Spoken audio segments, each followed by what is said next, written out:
Christmas has a way of sneaking up on you.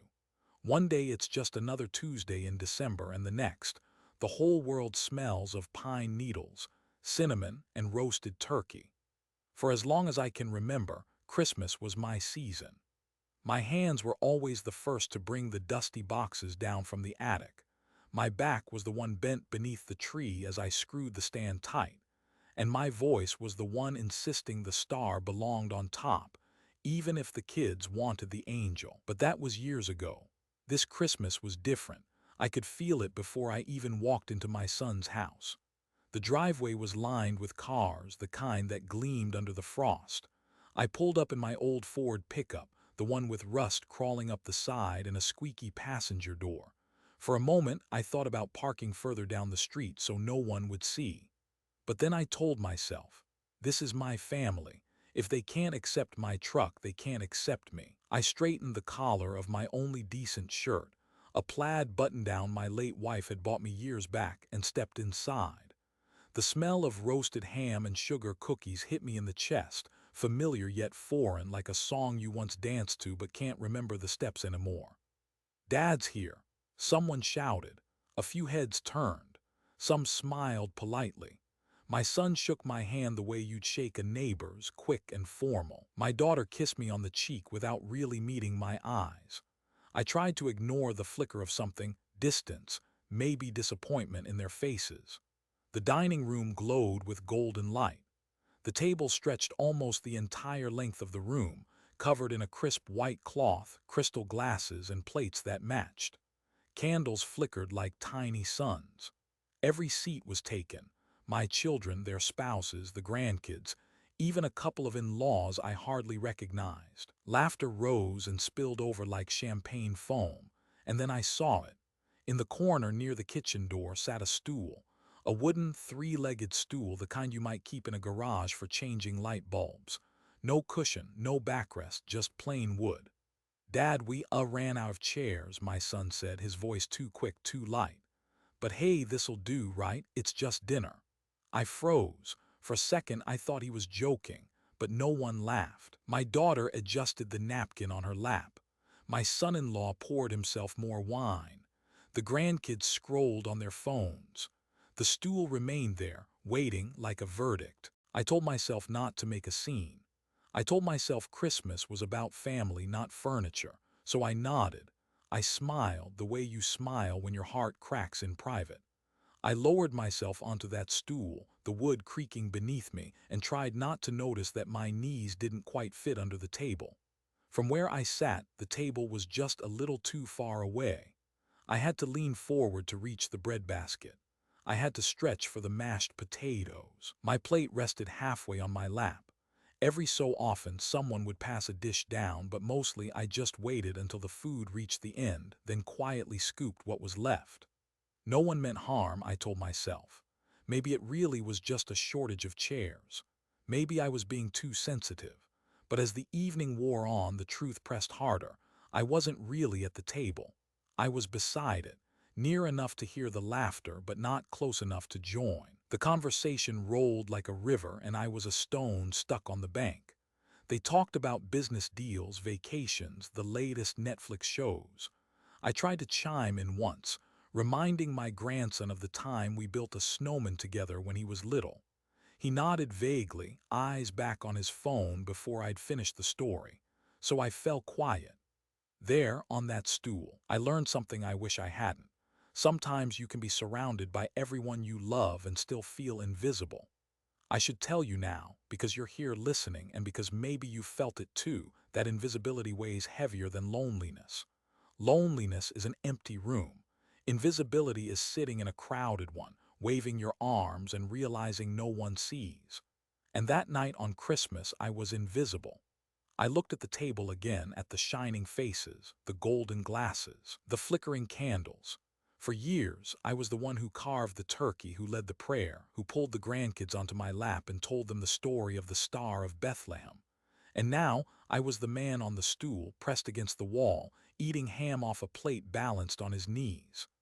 I wondered when exactly I'd moved from the center to the edge. Was it gradual, like a candle burning down, or sudden, like a door slammed shut? Maybe it was when the kids grew up, when they started hosting dinners themselves. Maybe it was when my wife passed and there was no one to insist, "Your father sits here at the head of the table." Whatever the reason, here I was. Halfway through dinner, my back began to ache. I shifted on the stool, trying not to draw attention. Nobody noticed. Nobody asked if I was comfortable. They were too busy clinking glasses, telling jokes I didn't catch, raising toasts I wasn't part of. And here's the hardest part, I smiled anyway. I forced myself to laugh at the right moments, to nod as though I were listening. Because deep down I thought, if I complain, I'll ruin Christmas. If I speak up, I'll sound ungrateful. So I stayed silent. But silence has a way of building inside you. It doesn't just stay in your throat, it crawls into your chest, your bones, your very soul. I swallowed it down with every bite until the ham turned dry in my mouth. At some point I excused myself. I carried my plate into the kitchen, telling them I'd get more gravy. But really, I just wanted a moment away. I sat on a chair by the counter, out of sight, and ate the rest of my dinner alone. And that's where it began, the part of the story you've come to hear. The part that will twist and turn in ways I never expected. But before I go on, let me pause to say this. If you're listening now, if you've ever felt invisible in your own family, you're not alone. I'm telling my story not just for me, but for you. If it touches something in you, if you've ever sat on your own kind of stool left out of the table of your life, then stay with me. There's more to come. And if you believe stories like this matter, if you want more of them told, don't forget to like this video and subscribe to the channel. It may seem small, but it tells me you're out there, listening, and that no one has to be invisible forever. Because sometimes, all it takes to bring someone back into the light is knowing they were seen. The thing about Christmas is that it has a memory all its own. Each year seems to layer itself on top of the last, so that when you unwrap a box of ornaments, you aren't just pulling out glass baubles. You're pulling out the echoes of laughter, the smell of hot cocoa, the sound of little feet racing down the stairs. As I sat there that night, on the stool that wobbled beneath me, I couldn't help but remember the Christmases we used to have. Back when the table was smaller, but the love seemed bigger. Back when my kids still believed Santa had somehow squeezed his way down the chimney of our modest, drafty house. I remember one Christmas when my son Michael was 8. He'd asked for a bike, red with black handlebars and a silver bell. We couldn't really afford it. Money was tight, and my wife, Linda, and I had been juggling bills like circus clowns trying to keep their act from collapsing. But I picked up odd jobs, fixed a neighbor's roof, worked an extra shift at the plant. And on Christmas morning, when Michael came down in his pajamas, rubbing the sleep from his eyes, there it was by the tree, the bike of his dreams. The way his face lit up, it could have powered the whole block. He hugged me so hard my ribs ached. "You're the best, Dad," he whispered. I carried that whisper like a medal for years. Or the time my daughter, Emily, helped me hang tinsel. She must have been 5. The tinsel kept tangling, sticking to her little fingers, and she frowned as though the whole world had betrayed her. I scooped her up, balanced her on my shoulder, and together we reached the top of the tree. "You see, sweetheart," I told her, "sometimes you need a lift to see how beautiful things really are." She giggled, that pure, bell-like sound only a child can make. Those were the days I felt like a king in my own castle. Not because we had money, we didn't, but because we had each other. The table might have been scratched, the chairs mismatched, but there was always room. Always. Linda made sure of it. She had this way of pulling the family in like gravity. Every Christmas she baked enough pies for an army. She'd hum carols as she worked, her hair pinned up, flour dusting her apron. And when it came time for dinner, she'd insist, "Your father sits here." And there I was at the head of the table, carving the turkey with pride, watching my family's faces glow in candlelight. Sometimes I think losing her was the beginning of my own slow disappearance. It's been almost 10 years since Linda passed. Cancer, quiet, cruel, and faster than we were ready for. The year she was gone, Christmas felt like a house with all the windows shattered. I tried my best. I set the table, roasted the turkey, even attempted her famous apple pie, which turned out more like apple soup. But the chair next to mine sat empty, and every laugh from the kids seemed half-dimmed, as though even joy knew it had to keep its voice down. In the years that followed, the kids grew up, married, bought houses with open-concept kitchens and stainless steel appliances. They took turns hosting, and I didn't mind. In fact, part of me was relieved. My back hurt too much to haul the boxes of decorations down from the attic. My hands shook too much to carve the turkey cleanly. I told myself it was natural, the torch being passed. But somewhere along the line, the torch didn't just pass, it left me in the dark. I remember the first year I noticed. We were at Michael's house. The table was set beautifully, each place with name cards written in cursive. I walked around looking for mine. I found it at the very end next to the pantry door. "Just easier this way, Dad," Michael said, "closer to the kitchen." I laughed it off, but the truth was it stung. The next year at Emily's, they forgot to put out a plate for me at all. She rushed to fix it, of course, apologizing. "We thought we counted right, Dad. Must have miscounted." I smiled, told her not to worry, but when I went home that night, I sat in my truck for an hour, staring at the steering wheel, wondering how you go from being the head of the table to being a miscount. And now, here we were. A stool. No back, no cushion, no place. It's funny, the things you remember. Sitting there, I could almost feel the weight of the carving knife in my hand from years ago. I could almost hear Linda's voice. "Make sure everyone gets a fair piece, John." She believed in fairness. She believed in seeing people, really seeing them. I wish my children remembered that. As the laughter rolled on at that glittering table, I let my mind wander back to when my family needed me. When Michael's bike broke and I spent 3 hours in the garage fixing the chain. When Emily had her first heartbreak and I sat with her on the porch swing, telling her it wouldn't always hurt that bad. When Linda was sick and I held the household together with spit and duct tape, just so the kids could feel normal a little longer. Those moments don't show up on Instagram. They don't make for pretty Christmas cards, but they mattered. At least I thought they did. I want to be fair. I don't believe my kids are bad people. They're good in their own way, hardworking, successful, trying to raise their own families. I don't think they even realized what that stool meant. To them, it was just a piece of furniture, a practical solution. But to me, it was a message written in wood. You don't belong here anymore. Not fully. And I can't help but wonder how many parents feel that way. How many fathers or mothers gave everything, only to find themselves pushed to the edges of the very lives they built. Sometimes I think that's why I'm telling this story now, because it's not just about me. It's about all the people sitting on their own version of a stool, quiet, unnoticed, pretending it doesn't hurt. That night, as I balanced my plate on my lap and tried not to spill gravy on my pants, I thought back to Linda's last Christmas. She was weak then, the chemo had taken most of her strength. But she insisted on baking one pie. She said, "I don't care if it kills me, John, I'm making this pie." I asked her why.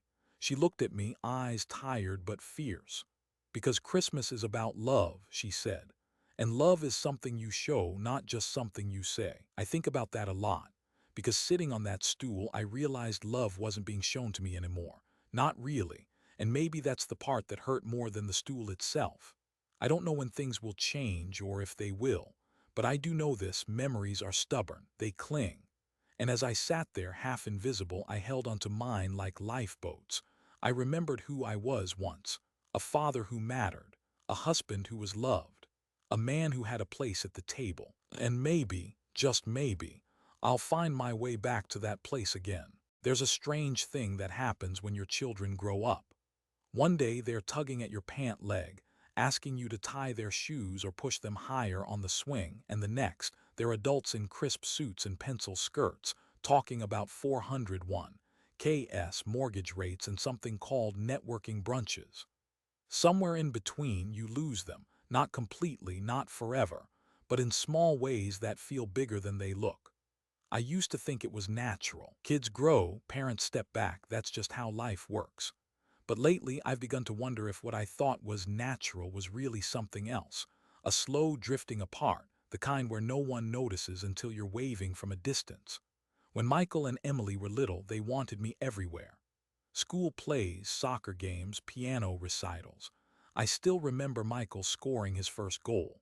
He was so small, his jersey hung off him like a flag on a windy day. He turned to the stands, searching for me, and when our eyes met, he raised his arms high like he'd just won the World Cup. I shouted so loud my throat burned, and for the rest of the week he wore that smile like a crown. Emily was different. She was shy, her world quiet and full of drawings and stories. But every night she'd pad into the living room with a book, climb onto my lap and say, "Daddy, read to me." We'd sit under the yellow glow of the lamp, her head against my chest as I gave voices to princesses and dragons. Sometimes she'd fall asleep before the story ended, and I'd carry her to bed, the book still open in my hand. Back then, I mattered. But time does what time always does. It moves forward whether you're ready or not. Michael grew tall, his voice deepened, and suddenly it wasn't me he turned to for approval. It was his coaches, his teachers, his friends. Emily traded bedtime stories for phone calls with girlfriends, giggling behind closed doors. I told myself it was healthy, that pulling away was how they learned to stand on their own. Still, every little distance left a mark. Then came the years of college. That was when the gap widened into something bigger. Michael went off to study business. He came home for breaks, talking fast about professors, internships, and people with names I didn't know. Emily studied communications, PR, she called it. She started dressing sharper, her nails always done, her hair styled in ways I couldn't keep up with. They spoke a new language then, a language of opportunities, connections, and brands. I didn't know how to answer. It wasn't just their words, it was their eyes. They didn't look at me the way they used to. When they were children, my opinion was gospel. If I said the world was round, that was that. If I said bedtime was at 8, there were no arguments. But now, when I offered advice, they nodded politely, the way you nod when a stranger gives you directions you don't plan on following. I tried to stay relevant. I read the newspaper cover to cover, so I'd have something to add when they talked about politics or the stock market. I learned how to use email, even tried Facebook for a while, but it never seemed enough. Conversations slipped through my fingers like sand. "Dad, you don't get it," Michael would say, not unkindly but firmly. "Dad, that's old-fashioned," Emily would add, smiling in a way that felt more like dismissal than affection. Old-fashioned. That word clung to me like a stain I couldn't wash out. I suppose part of it is the world they live in. For them, image is everything. Their homes are curated like catalogs, their lives measured in Instagram likes. When they throw parties, it's less about who's there and more about how it looks. Table settings, lighting, playlists, everything planned to perfection. And me, I don't fit that picture. I'm a man with calloused hands and a wardrobe of plaid shirts and worn jeans. My shoes are practical, not polished. My stories are about hard work and sacrifice, not vacations to Italy or wine tastings in Napa. At their dinners, I stick out like a splinter. I can tell it bothers them. They never say it outright, but I see it in the way Emily winces when I use the wrong fork, or the way Michael clears his throat when I tell one of my long-winded stories. Once, at a Thanksgiving gathering, I started reminiscing about the year we nearly lost the house during the recession, how Linda and I scrimped and saved to keep the lights on. The room went quiet. Then Emily quickly changed the subject to her company's new campaign. It hit me then. They don't want the messy parts of our story. They want the polished version, the highlight reel. The real life we lived, the sacrifices and struggles, don't fit into the glossy frame they are building. And yet, I can't entirely blame them. The world they move in demands it. Success isn't just measured in dollars anymore. It's measured in appearances. Who you know, how you dress, what you post. And here I am, an old man with stories that don't shine under bright lights. I suppose that's why Christmas has changed so much. When Linda was alive, Christmas was about warmth. We didn't care if the plates matched or if the pies were picture perfect. The only rule was everyone belonged. But now Christmas feels more like an event, a production. Coordinated outfits, theme decorations, dinners that could be featured in magazines. And I, with my plaid shirt and quiet presence, don't quite belong in the photo anymore. That's what hurts the most, not the stool, not the corner seat, not even being forgotten in the seating arrangement. What hurts is the sense that I've been gently edited out. Still there, technically, but blurred like a background detail in someone else's story. Sometimes, I wonder if all parents go through this. If invisibility is just another stage of fatherhood, the last one before the curtain closes. Maybe it's natural, the way the tide washes back to make room for new waves. But then I remember the little boy who once hugged me so tight on Christmas morning and whispered, "You're the best, Dad." I remember the little girl who trusted me to lift her high enough to see the beauty in tangled tinsel. Those children are still in there somewhere, I tell myself, buried beneath the suits, the schedules, the endless striving. And maybe, one day they'll remember. For now, I remain at the edge of their world watching. Not angry, not bitter, just tired. Tired of being old-fashioned, tired of being edited out, tired of loving loudly while being heard faintly. That's the truth of it. Love doesn't disappear, but sometimes it gets quieter. And the quieter it gets, the easier it is for others to pretend it isn't there. There's a certain rhythm to family dinners. Forks scraping plates, glasses clinking, voices rising and falling in conversation. If you listen closely, you can hear the layers. Laughter bubbling on one end, whispers on the other, the steady hum of belonging weaving through it all. That night, sitting on the stool by the edge of the table, I strained to catch the rhythm. I wanted to tap into it, to remind myself I still knew the tune. At first, I just listened. Michael was telling a story about a client, something about landing a big deal that would take his portfolio to the next level. Emily chimed in about a campaign her firm was running, how it had gone viral on social media. Their spouses added comments, the grandkids laughed at memes on their phones. The talk moved fast, like a train I couldn't quite catch. Still, I tried. I leaned in, smiled, nodded where I could. Then during a pause, I cleared my throat and began. "You know," I said, "this reminds me of the Christmas when the power went out. Remember that one? The tree lights flickered and went dark right in the middle of dinner. We had to finish the meal by candlelight. You kids thought it was the best thing in the world, pretended we were pioneers. Michael kept asking if we'd have to chop wood to stay warm. Emily sang carols until her voice got hoarse. I paused, waiting for the laughter, the recognition. But it never came. Michael's phone buzzed, and he glanced down, thumbs moving quickly. Emily poured more wine for her husband. One of the grandkids whispered something about TikTok, and they all laughed. I cleared my throat again, tried to keep my smile steady. It was the year we burned the turkey, smoke everywhere. Your mom opened the windows, freezing half the house, but we still ate every bite. Best turkey I ever had.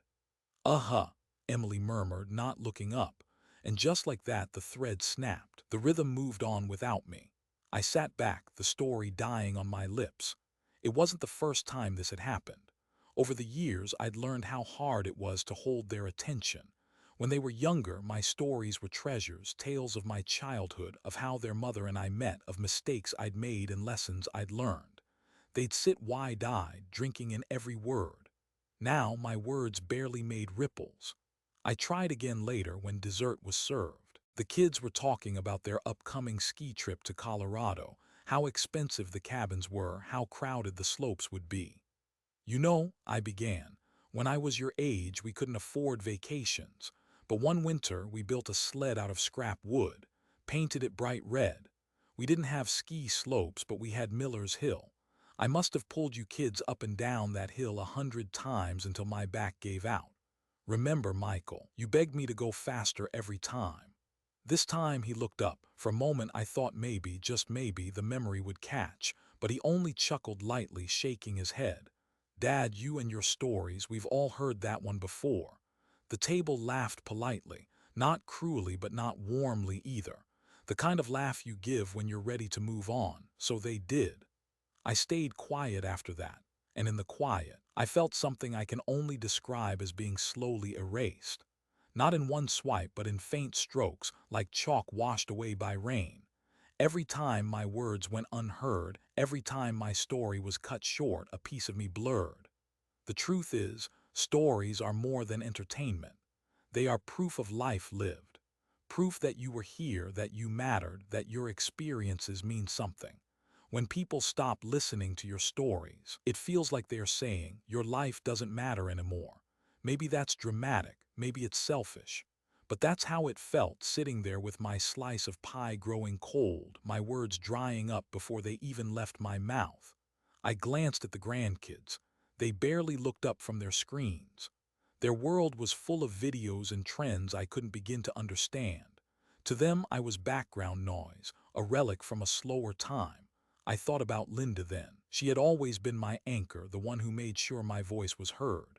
When I told stories, she'd laugh the loudest, ask questions, keep the kids engaged. Without her, my words floated into empty air. At one point, Emily raised her glass for a toast. To family, she said, smiling wide for a photo someone snapped on their phone. Everyone clinked glasses. I raised mine too, though no one noticed. To family, I whispered into the rim of my glass, but the word felt fragile. Later, as the plates were cleared, I tried one last time. I leaned toward my grandson who was scrolling through pictures. "Hey, buddy," I said softly. "Did I ever tell you about the time your mom fell into the snowdrift so deep we thought she disappeared?" He didn't look up. No, Grandpa." Before I could finish, Emily called his name. He hopped up, phone in hand, already gone, and I sat back again, defeated. You see, silence is not just the absence of words. It's the absence of being heard. And there, in that bustling room, surrounded by the noise of laughter and chatter, I realized I was speaking a language no one cared to translate anymore. Maybe that's the cruelest kind of loneliness, the kind that comes not from being alone, but from being unseen. So I smiled, swallowed the rest of my pie, and let the conversation roll past me like a river I no longer knew how to swim in. I've heard people say that every family gathering has a center, a heartbeat, a point around which everything else spins. Sometimes it's the food. Sometimes it's a person, the matriarch with her stories, the uncle with his jokes, the kids with their boundless energy. I used to be that center. I don't say that out of pride. It was just the way things were. I was the one carving the turkey, leading the prayer, telling stories that made the kids laugh until milk came out their noses. For years, if I wasn't in the room felt incomplete. But that night, sitting on a stool half in the kitchen doorway, I realized the center had shifted and I was no longer anywhere near it. The table itself was the proof. A long, gleaming stretch of polished wood, crowded with crystal glasses and polished silverware.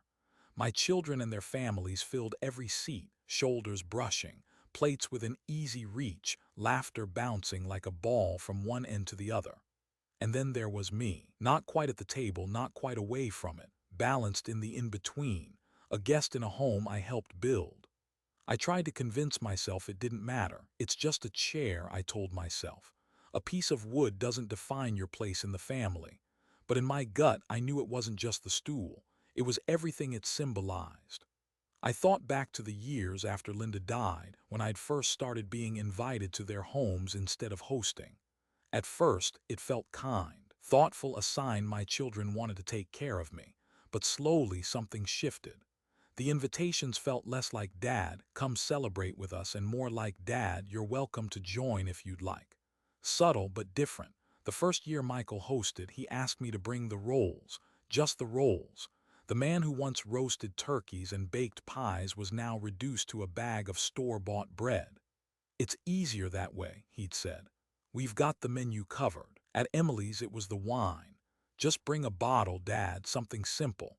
At first I didn't complain. I told myself it was fine, that they were making new traditions.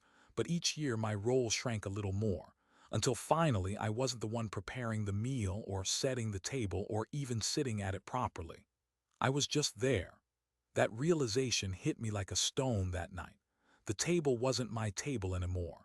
It wasn't even our table. It was theirs. And I was lucky to be included, even if it meant a stool by the door. I looked at the way they moved around one another, trading stories, pouring drinks, leaning close to whisper. They didn't look to me for guidance, didn't ask me to tell the old Christmas stories, didn't turn to me for approval or comfort. I was background. For years, I told myself that being present was enough, that as long as I was in the room, I still belonged. But sitting there, balancing a plate on my knees while the conversation swirled without me, I understood the truth. Presence isn't the same as belonging. I belonged once. Now I was accommodated. There's a difference. You can feel it in the little things. The way my plate was passed down last, often with scraps of the dish left. The way no one paused to ask if I wanted more. The way conversations didn't bend to include me. The way my words seemed to fall flat before they even left my lips. I don't think they meant to make me feel that way. I don't think they even noticed. That might have been the hardest part. Indifference hurts more than anger. At least anger means someone sees you. But indifference, that's a kind of erasure. At one point, I excused myself to use the bathroom. As I walked down the hallway, I caught sight of the family photos hanging on the wall. Smiling faces, vacations, birthdays. There I was in some of them, off to the side, holding a grandkid, wearing the same plaid shirt I always wear. I stared at those photos longer than I should have. I wasn't at the center in those pictures either. I was an accessory, a prop in the background. And suddenly I wondered, is this what I've become in my own family story, a supporting character, a footnote? I know how this sounds, bitter, self-pitying, maybe it is. But the truth is, when you've spent decades being the anchor, the provider, the steady presence, it's jarring to realize you're now just an afterthought. I sat back down on the stool, the wood digging into me. I watched as Emily posed with her kids for a photo, the whole table smiling while her husband snapped the shot. I wasn't in it. Nobody asked me to move closer. For the first time in my life, I felt like a guest at Christmas dinner. Not family, not father, just guest. And that's when the thought crept in, the one I didn't want to face. Maybe they like it this way. Maybe it's easier for them to put me on the sidelines. Maybe my stories, my presence, my old ways don't fit into the world they are building. Maybe I'm too rough around the edges, too old-fashioned, too unnecessary. It's a cruel thought. But as I sat there, watching the room from my wooden perch, it felt truer than anything else. That night, I realized something I never wanted to admit. I no longer had a seat at the table of my own family. And the worst part wasn't losing the chair. The worst part was realizing no one else even noticed it was gone. Sacrifice is a word people throw around easily. You hear it in speeches, in movies, in sermons. But the truth is, most sacrifice doesn't look heroic. It doesn't come with trumpets or medals. It looks ordinary, so ordinary that most people don't even see it. I know because I lived it. When I was 21, I married Linda in a small church with peeling paint and hard wooden pews. We didn't have much, not money, not connections, not fancy plans, but we had each other and we had this fierce belief that love would be enough. It had to be. Not long after Michael was born, I still remember the hospital bill. It was more than I made in 3 months. I worked nights at the plant, days fixing fences and cutting lawns. I came home with calloused hands and a back that ached so bad I sometimes lay flat on the living room floor just to stretch it out. But when I looked at that tiny boy in the crib, all pink fists and wide eyes, I thought, this is worth it. Every ache, every dollar stretched to breaking, worth it. Emily came 3 years later. By then we'd scraped enough together for a small house. The roof leaked in 2 places, the furnace rattled like a freight train, and the yard was more weeds than grass. But it was ours. And I promised myself I'd make it a place where my kids would always feel safe. So I worked harder. There were winters when the plant cut hours, and I shoveled driveways until my fingers went numb. Summers when the sun baked my skin raw, but I stayed out on construction sites because overtime meant new shoes for school. Linda picked up shifts at the diner, her feet swollen by the end of the night, but she smiled through it because together we were building something bigger than ourselves. I missed things too. School plays, open houses, even a birthday or two. I hated that, but sometimes the choice was between being there or keeping the lights on. And so I chose the bills, trusting my kids would one day understand. Sacrifice isn't glamorous. It's long hours and short tempers. It's patching your boots with tape because the kids need coats. It's driving the same rusty car for 15 years so your daughter can have piano lessons. I never thought of it as noble. It was just what a father did. And for a while, it felt worth it. The kids grew. The house grew warmer. The cracks in the walls slowly patched. We even managed vacations once in a while. A weekend camping trip, a day at the lake. Linda would pack sandwiches and we'd sit on blankets, laughing as the kids splashed in the water. Those were the moments I lived for, the reward hidden inside the grind. But sitting on that stool at Christmas dinner, I realized how invisible sacrifice can become. My children live in houses now that make ours look like a toy model. Granite countertops, gleaming hardwood floors, garages big enough for cars I'll never afford. They vacation in places I only ever saw in magazines. They drink wines I can't pronounce and hire people to shovel their driveways. And sometimes I wonder, do they remember? Do they remember the man who carried 2 jobs on his shoulders so they could go to college? Do they remember the nights I came home late, so tired I could barely stand, but still sat on the edge of their beds to hear about their day? Do they remember how Linda and I skipped meals when money was tight, telling the kids we'd already eaten so they could have second helpings? Or has it all faded like chalk washed away in the rain? Because in that room on that night, none of it seemed to matter. They looked at me like someone extra, someone to fit in where convenient. A stool at the edge, a half-filled plate, a man whose stories no longer needed telling. And it hurt, not because I wanted praise or recognition, but because I wanted to know it all meant something, that the years of broken backs and missed sleep weren't just a blur in their rearview mirrors. I looked at Michael, laughing about a client. I looked at Emily, her hair shining under the lights, her glass of wine raised high.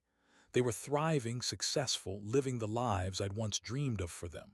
And for a fleeting moment I was proud, deeply, achingly proud. Then the pride twisted because I realized, in their success they no longer saw me. I had built the foundation, but foundations don't get noticed once the house stands tall. They're buried, taken for granted. I suppose that's what I had become, the unseen floor beneath their shining walls. It's a strange thing to be both proud and forgotten at the same time. To know your sacrifices worked, but to also know they erased you in the process. I shifted on the stool, the wood digging into my legs, and thought about the irony. For decades, I worked so hard to make sure my children had real chairs at the table of life. And now, I was the one without one. Sometimes I wonder if that's the fate of all parents, to give until there's nothing left, only to find yourself standing outside the feast, peeking in through the window. If so, then maybe I should accept it. Maybe the stool is just the natural end of the line. But sitting there, watching the candles flicker on faces that no longer turned to me, I couldn't help but think, it shouldn't be this way. No father, no mother should be left on the margins of the very family they built. I didn't need applause. I didn't need speeches about sacrifice.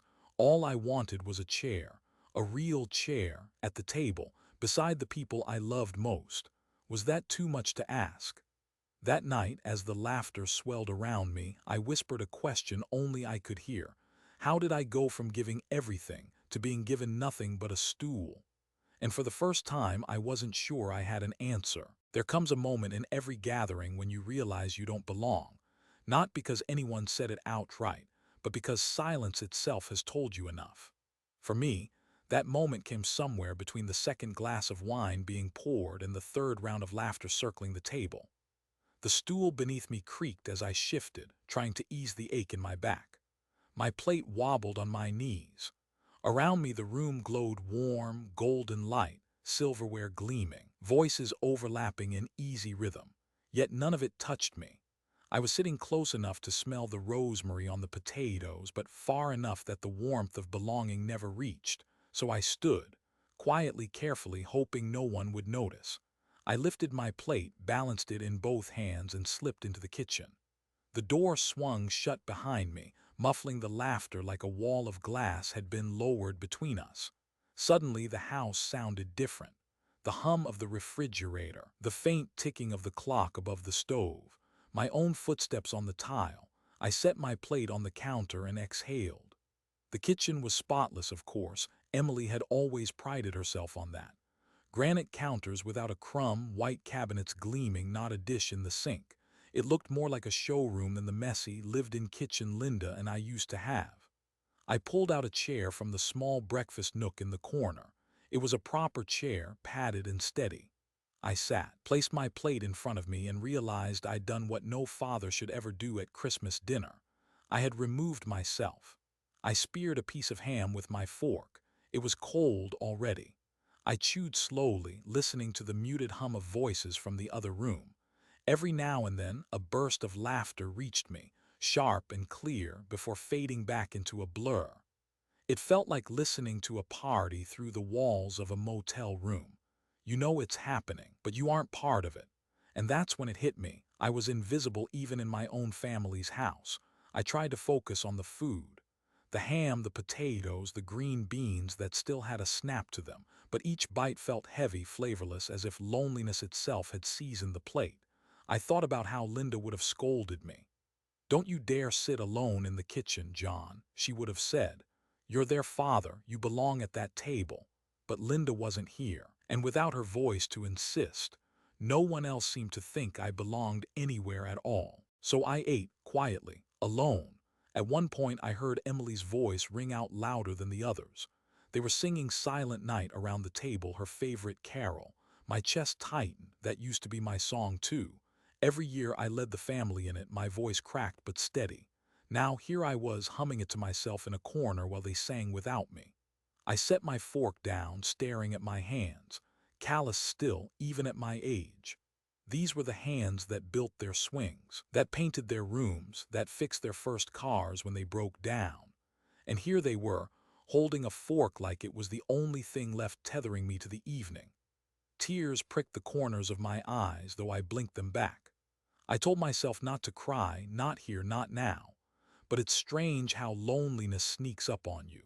You think you're strong, and then suddenly you're staring at mashed potatoes and realizing you've never felt smaller in your life. I remembered another Christmas years ago when Michael was 10. He got a sled for Christmas, bright blue, brand new. He begged me to take him out even though dinner wasn't done. Linda laughed, rolled her eyes, and shooed us out into the snow. We spent hours on Miller's Hill, our cheeks raw from the cold, our laughter echoing across the night. We came back to a table full of food and a fire in the hearth.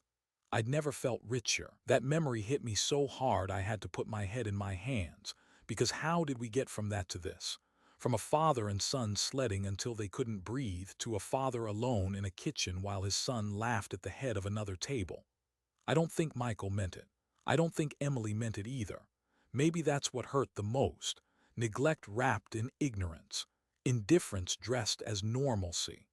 At some point, the kitchen door swung open. Housekeeper, an older woman named Maria who helped Emily with big dinners, stepped in to fetch another bottle of wine. She stopped when she saw me.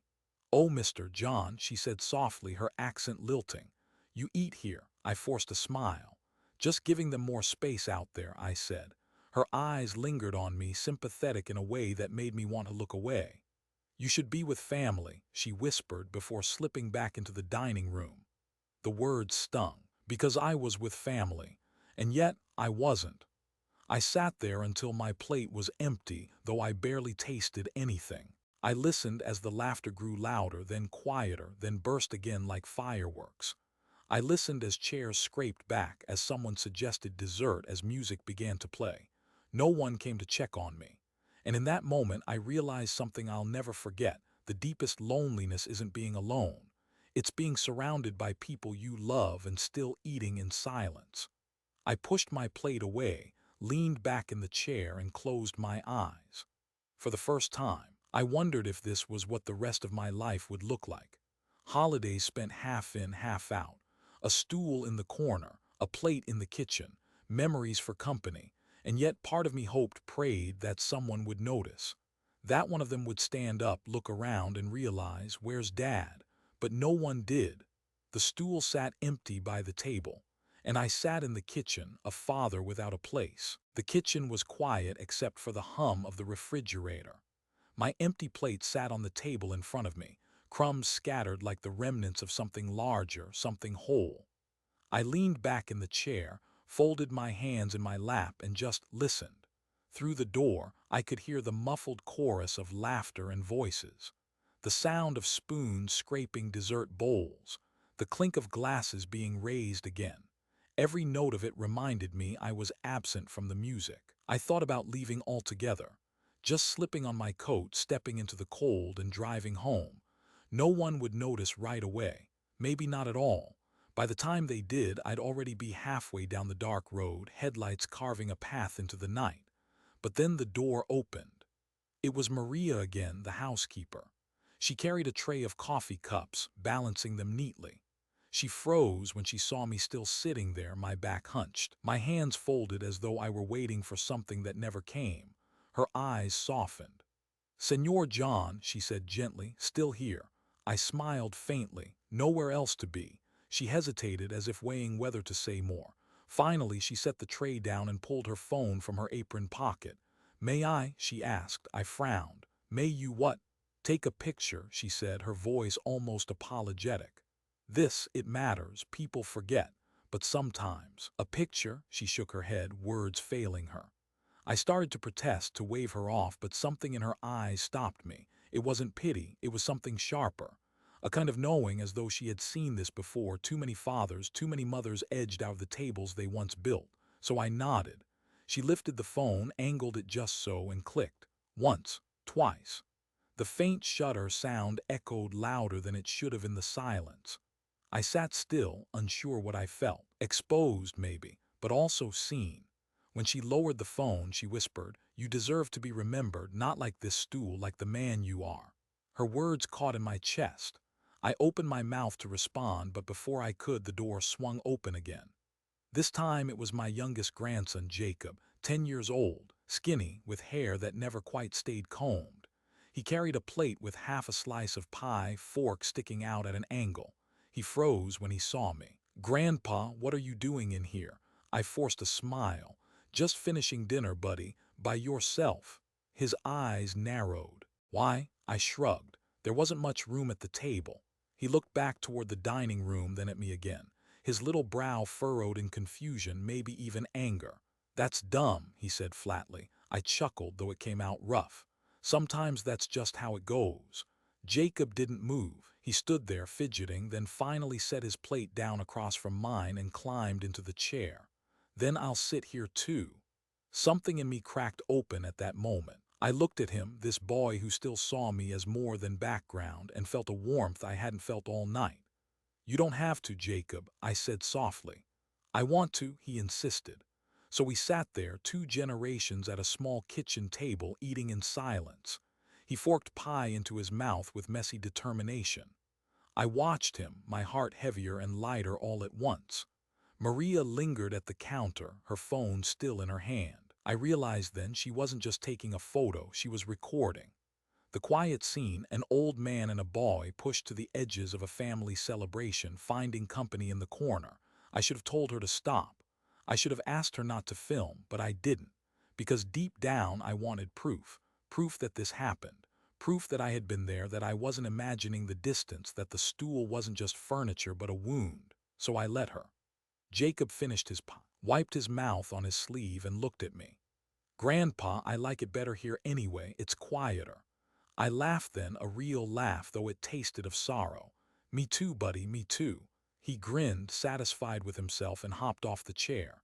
Before leaving, he leaned close and whispered, "Next year you sit with me. I'll save you a seat." Then he was gone, running back to the glow of the dining room, swallowed by the noise and light, and I was left again in the silence. But it didn't feel quite as empty anymore. Maria slipped her phone back into her pocket. Her eyes met mine, and she gave a small nod. The kind of nod that said, "This matters. You'll see." I didn't know then what she planned to do with that video. I didn't know it would spread beyond this house, beyond this family, into a world hungry for reminders about what matters and what doesn't. All I knew was that for the first time that evening, someone had truly seen me. And sometimes that's enough to keep breathing. I never expected the world to know about that night. To me, It was just another quiet wound, one more moment to fold away in the drawer where I keep all the small heartbreaks of getting older. But wounds have a way of finding light, especially when someone refuses to let them stay hidden. A few days after Christmas, my phone buzzed on the counter. I rarely get calls or messages outside the usual junk mail, so when it vibrated a second time, I picked it up. "Dad," Emily's voice came through tight, hurried. "Have you seen it?" "Seen what?" I asked. She hesitated. "The video, it's everywhere." My stomach sank. "What video?" "The one of you in the kitchen." For a moment I thought I'd misheard. "Me in the kitchen?" "Yes, Maria filmed it. She posted it online, and now it's gone viral."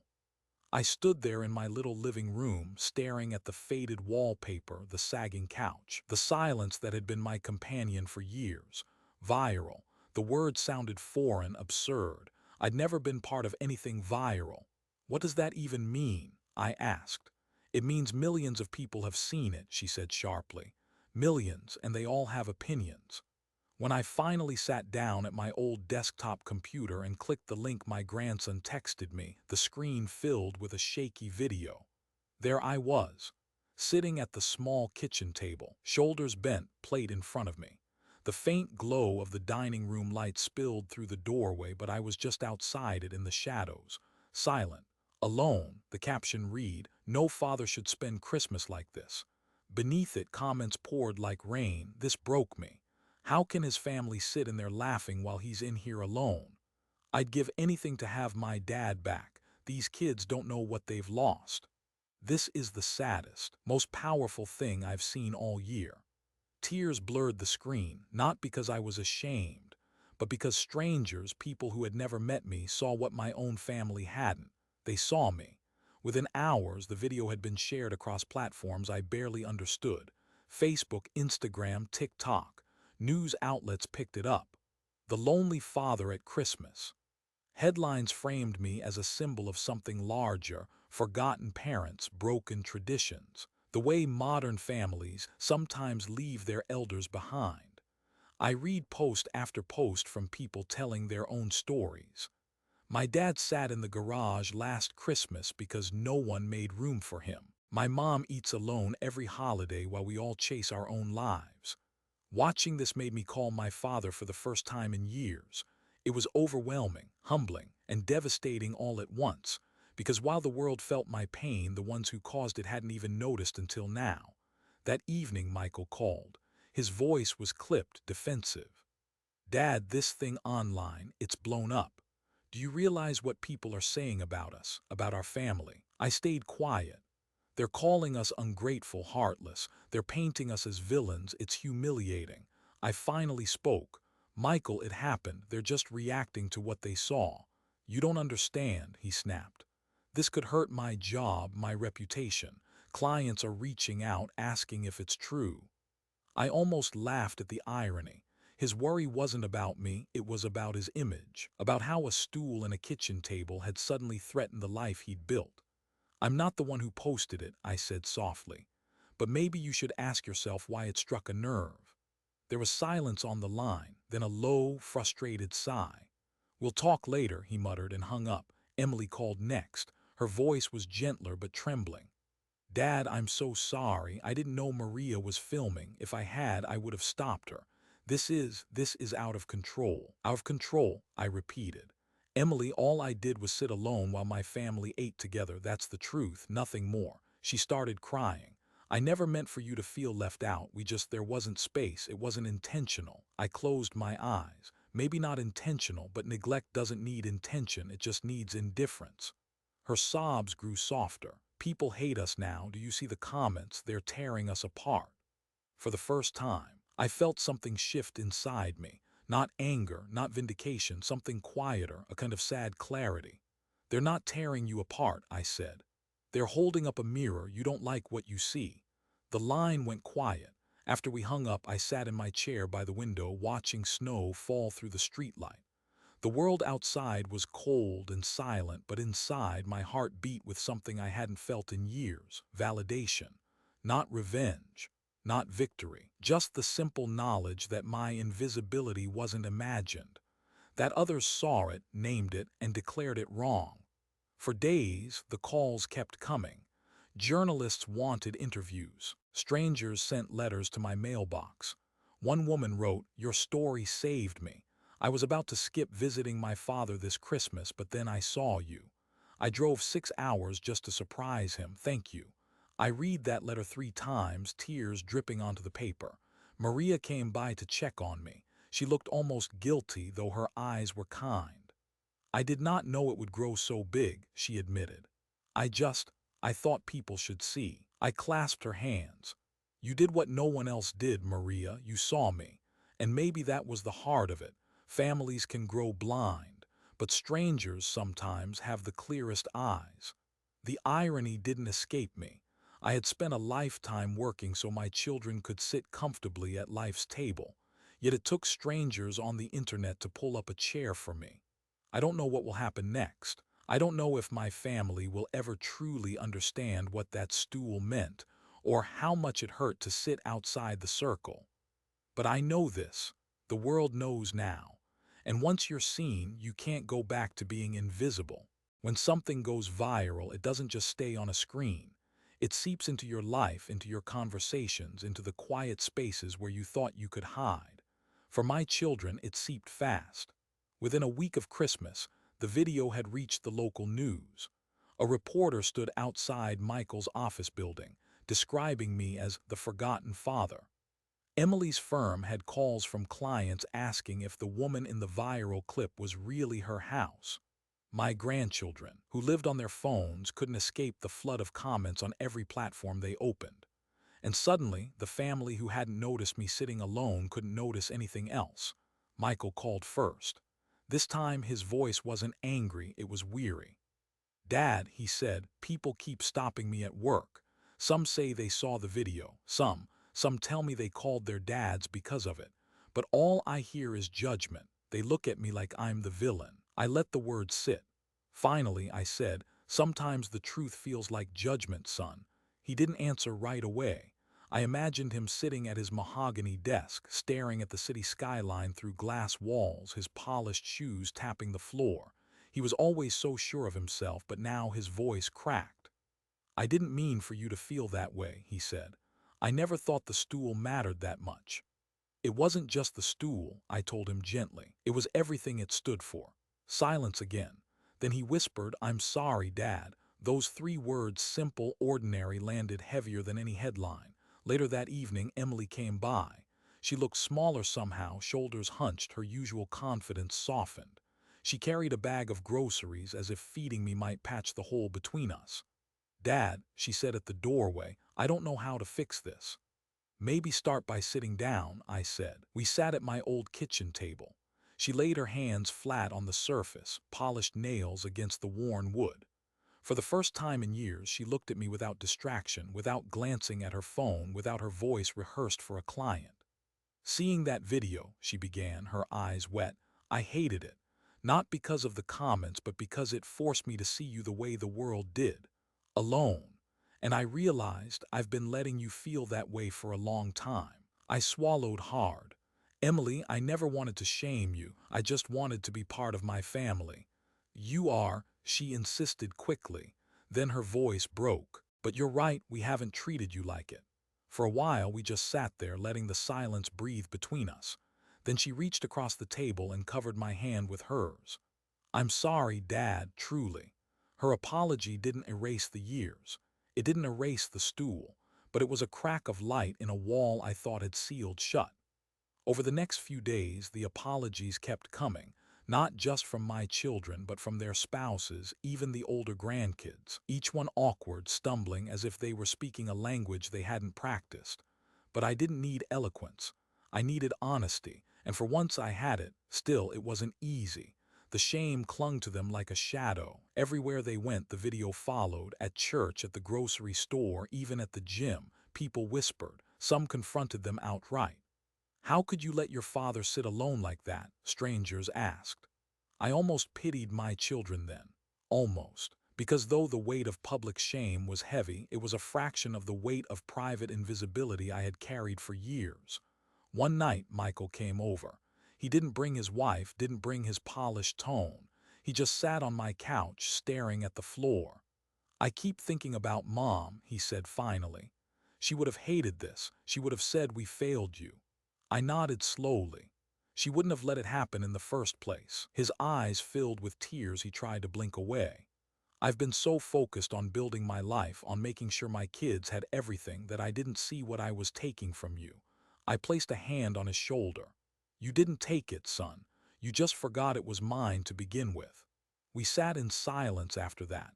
Not the kind of silence that erases, but the kind that mends. The hardest part wasn't forgiving them. It was believing they truly saw me again. For so long I'd been background, a prop at their polished dinners.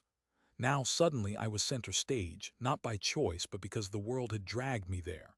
And I worried, when the world moved on, would they forget again? Because fame fades.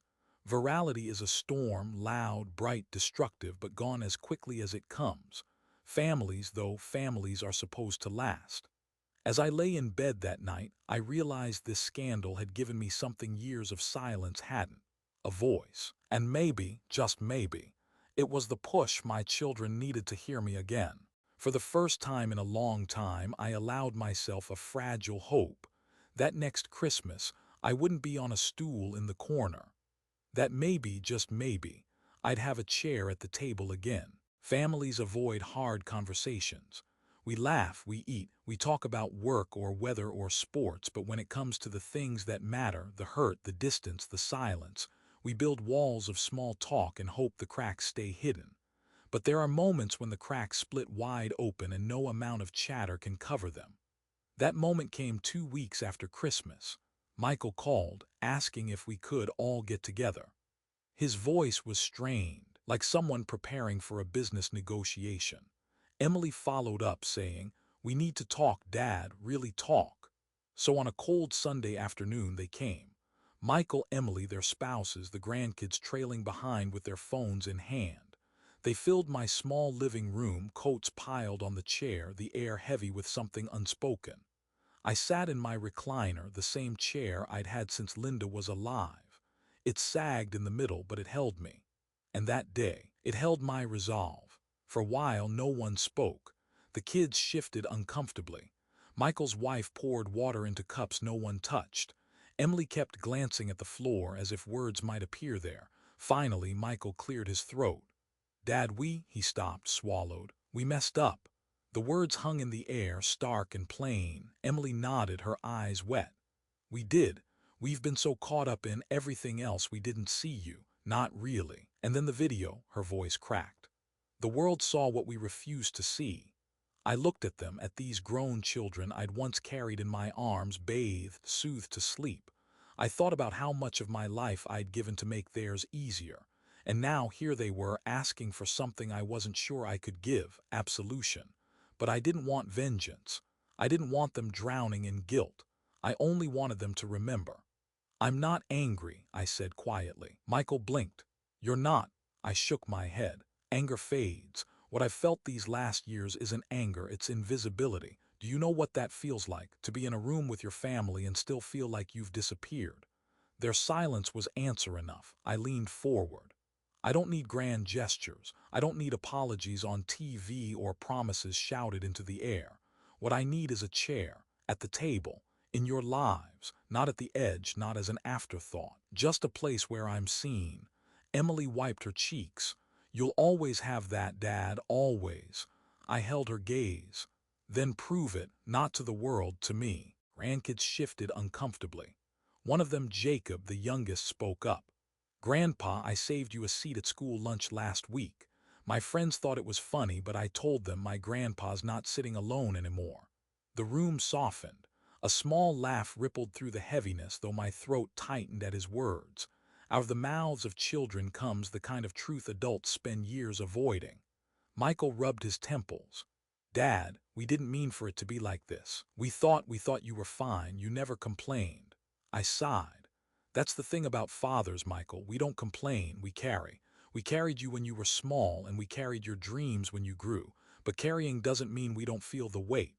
No one spoke. The only sound was the old clock ticking on the mantel, steady, patient, as if it had seen this coming all along. Finally, Emily reached across the table, her hand trembling as it found mine. "We don't deserve your forgiveness, Dad, but we want it." I looked at her, then at Michael, then at the family crowded into my little living room. Their faces weren't polished now. No makeup, no business suits, no curated smiles, just raw human regret. And in that moment I felt Linda's presence. She would have wanted this. Not the video, not the shame, but the truth finally laid bare. "You already have it," I whispered. "Forgiveness isn't the hard part. The hard part is remembering not to forget again." Michael's shoulders shook. Emily sobbed openly. Even the older grandkids lowered their phones, faces solemn. We sat there for a long time, the air thick with something I hadn't felt in years: honesty. No one promised perfection. No one pretended things could be erased. But for the first time in a long time, I felt like more than background. I felt like a father again. And though the road ahead would be uneven, that afternoon gave me something I thought I'd lost forever: hope that next Christmas there'd be no stool waiting in the corner, just a chair at the table where I belonged. Time has a way of softening even the sharpest edges. By the time another Christmas rolled around, the storm of the video had quieted. The news cycle had moved on. Strangers found new stories to rally around, and my children were no longer stopped in grocery stores or judged in hushed whispers. But something had changed, not in the world outside, but in the walls of our family. That December, Michael called me early. "Dad," he said, his voice careful, "this year, we want you at our house again, but we'll do it differently, we'll do it right." I didn't answer right away. My mind went back to the stool, to the corner, to the silence of the kitchen. But then I remembered our living room talk, the apologies, the tears, the promises. "All right," I said softly. On Christmas Eve, Emily drove over herself to pick me up. She insisted, even though I said I could drive. "No, Dad," she told me. "This time you don't come alone. You arrive with us." When we pulled into Michael's driveway, I noticed something odd. Cars lined the street, but the walkway to the door was empty, waiting. And at the door stood my son and his family, not bustling around inside, but waiting for me. "Welcome, Dad," Michael said, and for the first time in years I heard warmth, not formality, in his voice. Inside, the dining room glowed just as it had before: candles, silverware, golden light. But one thing was different. At the head of the table sat a chair, a real chair, cushioned, sturdy, waiting for me. Emily took my coat, Michael guided me forward. The grandkids watched, some smiling nervously as though afraid I might reject the gesture. But I didn't. I couldn't. My knees trembled as I lowered myself into that chair. And in that moment I wasn't invisible. I was home. The meal began, and this time I didn't have to strain to hear. Michael raised a glass and said, "Before we eat, Dad, would you lead us in prayer, like you used to?" My throat tightened. I hadn't been asked in years. Slowly I bowed my head, words forming not from memory but from gratitude. "Lord, thank you for this food, for the hands that prepared it, and for the family gathered here, and thank you for second chances." When I looked up, tears shimmered in more than one pair of eyes. All through dinner they asked me questions. About old stories, about Mom, about memories they had half forgotten. For once, no one interrupted. No one brushed me aside. They listened, truly listened, as if my words carried weight again. Jacob, sitting beside me, leaned over and whispered, "Told you I'd save you a seat." I laughed, the sound raw but real. For dessert, Emily brought out one of Mom's old recipes, apple pie, the one she'd sworn by every Christmas. It wasn't perfect, the crust a little uneven, but the smell carried me back to those years when Linda's humming filled the kitchen. "We thought it was time to bring her back to the table too," Emily said softly. I took a bite, and for the first time in a long time, Christmas tasted right again. Later that night, after the presents were opened and the grandkids ran off to play, Michael and Emily sat beside me. "Dad," Michael said, "we can't erase what happened, but we don't want to go back to that place again. You belong here always." Emily nodded. "We needed the world to remind us of what we should have known all along. But we won't forget again. Not now, not ever." I looked at them, my children grown, flawed, and learning, and I realized forgiveness wasn't just about words, it was about choosing to believe in change even when the past still stung. So I chose to believe them. When I went home that night full and tired, I sat in my chair by the window and let the memories wash over me. The stool, the kitchen, the viral video, all of it had led to this. A chair at the table, my family's eyes turned toward me, not away. It wasn't perfect. Life never is, but it was enough. And as I sit here telling you this story, I think about what it all means. About the fathers and mothers out there who feel invisible, who sit on their own stools in the corners of their families' lives. To you, I want to say this: you matter. Even if they forget, even if they look past you, even if you eat alone at Christmas, you matter. And to the children, the grown ones who might stumble on this story, I want to say, don't wait for a viral video to remind you of your parents' worth. Don't wait until the world points out what you've missed. Look now. See them now. Give them a seat at your table before it's too late, because no one deserves to sit outside their own family's circle. And to you, listening to me now, thank you. Thank you for taking the time to hear my story, for letting my words find a home in your heart. Maybe you saw yourself in me. Maybe you saw your father, your mother, someone you love. If this story touched you, I ask only this: hold your family close. Don't let anyone feel invisible at the table of life. I wish you health, I wish you peace, and above all, I wish you love that sees and honors you every day. Merry Christmas, and may you always have a chair waiting for you.